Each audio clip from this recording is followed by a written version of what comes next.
नमो बुद्धाय साथियों। बाबा साहब द्वारा लिखित ग्रंथ बुद्ध और उनका धम्म, इस ग्रंथ की इस कड़ी में हम अध्ययन करेंगे। सिद्धार्थ गौतम की आरंभिक प्रवृत्तियाँ। शोषण के खिलाफ था बालक सिद्धार्थ। जब कभी वह अपने पिता की जमींदारी में जाता, वहाँ कृषि संबंधी कोई काम न होता, वह किसी एकांत कोने में जाकर ध्यानारूढ़ हो जाता। शुद्धोधन को इस बात का ध्यान था कि कहीं ऐसा न हो कि सिद्धार्थ में मानसिक गुणों का विकास हो और वह छात्र बल में पिछड़ जाए। सिद्धार्थ स्वभाव से कारुणिक था। उसे यह अच्छा नहीं लगता था कि आदमी आदमी का शोषण करे। एक आदमी अपने कुछ मित्रों सहित अपने पिता के खेत पर गया। वहाँ उसने देखा कि मजदूर खेत जोत रहे हैं, बांध बांध रहे हैं, पेड़ काट रहे हैं, किंतु उनके तन पर पर्याप्त कपड़ा नहीं है। वे सूर्य के ताप से जल रहे हैं। उस दृश्य का उसके चित्त पर बड़ा प्रभाव पड़ा। उसने अपने एक मित्र से कहा, एक आदमी दूसरे का शोषण करे, क्या इसे ठीक कहा जाएगा? मजदूर मेहनत करे और मालिक उसकी मजदूरी पर गुलछर्रे उड़ाए, यह कैसे ठीक हो सकता है? उसके मित्रों के पास उसके इस प्रश्न का कोई उत्तर न था, क्योंकि वे पुरानी विचार परंपरा के मानने वाले थे कि किसान मजदूर का जन्म अपने मालिकों की सेवा करने के लिए हुआ है और ऐसा करना ही उनका धर्म है। शाक्य लोग प्रमंगल नाम का एक उत्सव मनाया करते थे। धान बोने के प्रथम दिन मनाया जाने वाला यह एक ग्रामीण उत्सव था। शाक्यों की प्रथा के अनुसार उस दिन हर शाक्य को अपने हाथ से हल जोतना होता था। सिद्धार्थ ने हमेशा इस प्रथा का पालन किया। वह अपने हाथ से हल चलाया करता था। यद्यपि वह विद्वान था, किंतु उसे शरीर श्रम से घृणा न थी। वह योद्धा सैनिक वर्ग से संबंधित था। उसे धनुष चलाने तथा अन्य शस्त्रों का प्रयोग करने की शिक्षा मिली थी, लेकिन वह किसी भी प्राणी को अनावश्यक कष्ट देना नहीं चाहता था। वह शिकारियों के दल के साथ जाने से इनकार कर देता था। उसके मित्र कहते, क्या तुम्हें शेर चीतों से डर लगता है? वह उत्तर देता, मैं जानता हूँ कि तुम शेर चीतों को मारने वाले नहीं हो, तुम हिरणों तथा खरगोशों जैसे निर्दोष जानवरों को ही मारने जा रहे हो। शिकार के लिए नहीं तो अपने मित्रों का निशाना देखने के लिए ही आओ, उसके मित्र आग्रह करते। सिद्धार्थ इस तरह के निमंत्रणों को भी अस्वीकार कर देता। मैं निर्दोष प्राणियों के वध का साक्षी नहीं होना चाहता। उसकी इस प्रवृत्ति से प्रजापति गौतमी बड़ी चिंतित हो जाती। वह उसके तर्क करती, तुम भूल गए हो कि तुम एक क्षत्रिय कुमार हो। लड़ना तुम्हारा धर्म है। शिकार के माध्यम से ही युद्ध विद्या में प्रवीण हुआ जा सकता है, क्योंकि शिकार करके ही तुम ठीक ठाक निशाना लगाना सीख सकते हो। शिकार भूमि ही युद्ध भूमि का अभ्यास क्षेत्र है। लेकिन सिद्धार्थ बहुधा गौतमी से पूछ बैठते, तो माँ, एक क्षत्रिय को क्यों लड़ना चाहिए? और गौतमी का उत्तर होता, क्योंकि वह उसका धर्म है। सिद्धार्थ उसके उत्तर से संतुष्ट न होता। वह गौतमी से पूछता, माँ, यह तो बता कि आदमी का आदमी को मारना एक आदमी का धर्म कैसे हो सकता है? गौतमी उत्तर देती, यह सब तर्क एक सन्यासी के योग्य है, लेकिन क्षत्रिय का तो धर्म लड़ना है। यदि क्षत्रिय को नहीं लड़ना पड़े तो राष्ट्र संरक्षण कौन करेगा? लेकिन माँ, यदि सब क्षत्रिय परस्पर एक दूसरे को प्रेम करें तो क्या बिना कटे मरे वे राष्ट्र का संरक्षण नहीं कर सकते? गौतमी निरुत्तर हो जाती।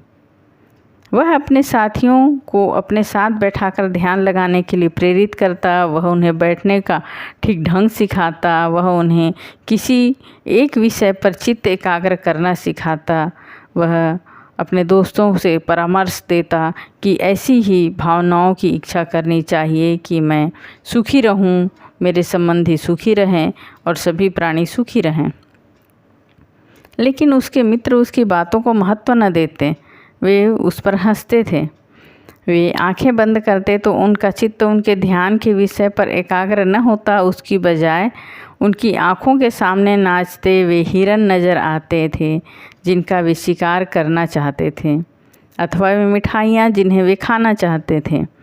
उसके माता पिता को उसके यह ध्यानामुख होना अच्छा नहीं लगता था। उन्हें लगता था कि यह क्षत्रिय जीवन के सर्वथा प्रतिकूल है। सिद्धार्थ का विश्वास था कि योग्य भावनाओं पर चित्त एकाग्र करने से हम अपनी मैत्री भावनाओं को बहुत व्यापक बना सकते हैं। उसका ध्यान था कि सामान्य रूप से जब भी कभी हम प्राणियों के बारे में कुछ भी विचार करते हैं, हमारे मन में भेद विभेद घर कर जाते हैं। हम मित्रों को शत्रुओं से भिन्न कर देते हैं।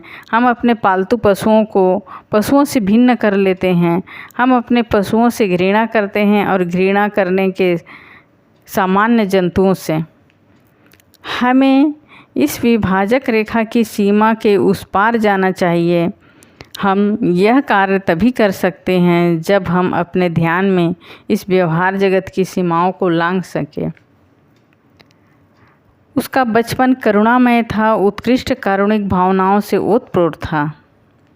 एक बार वह अपने पिता के खेतों पर गया। विश्राम के समय वह एक वृक्ष के नीचे लेटा हुआ प्राकृतिक शांति और सौंदर्य का आनंद लूट रहा था।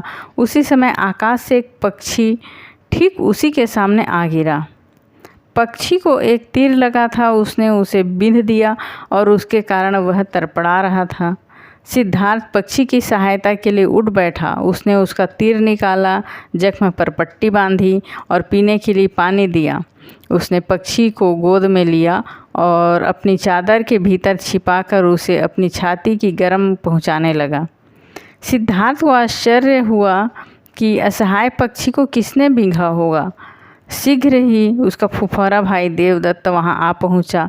वह शिकार के सभी आयुधों से संलग्न था। उसने सिद्धार्थ से कहा कि उसने उड़ते हुए पक्षी पर तीर चलाया था। पक्षी घायल हो गया था। कुछ दूर उड़कर वहीं आसपास ही गिरा था। उसने सिद्धार्थ से पूछा, क्या तुमने उसे देखा है? सिद्धार्थ ने हाँ कहकर स्वीकार किया और वह पक्षी भी उसे दिखाया, जो अब बहुत कुछ स्वस्थ हो चला था। देवदत्त ने मांग की कि उसका पक्षी उसे दे दिया जाए। सिद्धार्थ ने इनकार किया। दोनों में घोर विवाद हुआ। देवदत्त का कहना था कि शिकार के नियमों के अनुसार जो पक्षी को मारता है वही उसका मालिक होता है, इसलिए वही उसका मालिक है। सिद्धार्थ का कहना था कि यह आधार ही सर्वथा गलत है। जो किसी को रक्षा करता है वही उसका स्वामी होता है। हत्यारा कैसे किसी का स्वामी हो सकता है? दोनों में से एक भी पक्ष झुकने को तैयार न था। मामला न्यायालय तक जा पहुंचा। न्यायालय ने सिद्धार्थ के पक्ष में निर्णय दिया। देवदत्त तभी से सिद्धार्थ का स्थायी वैरी बन गया। लेकिन सिद्धार्थ की करुणा ऐसी ही अनुपम थी कि फुफेरे भाई को प्रसन्न बनाए रखने की बजाय एक निर्दोष पक्षी की जान बचाना अधिक श्रेयकर समझते। सिद्धार्थ गौतम की आरंभिक जीवन के आचरण में ऐसी ही कई विशेषताएं थीं। साथियों, आज की कड़ी में इतना ही। कड़ी को आगे देखने के लिए सब्सक्राइब करिए, लाइक करिए और अपने दोस्तों में शेयर करिए ताकि चैनल आगे बना रहे।